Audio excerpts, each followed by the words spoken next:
You ask Tiger to solve. This deals with linear equations with one unknown. The final result is y equals 31. Let's solve it step by step. Group all constants on the right side of the equation.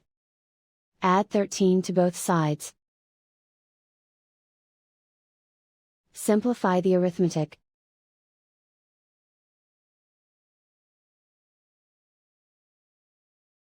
Isolate the y.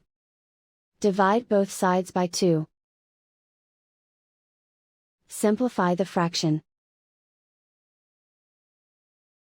Find the greatest common factor of the numerator and denominator. Factor out and cancel the greatest common factor. And so the final result is y equals 31.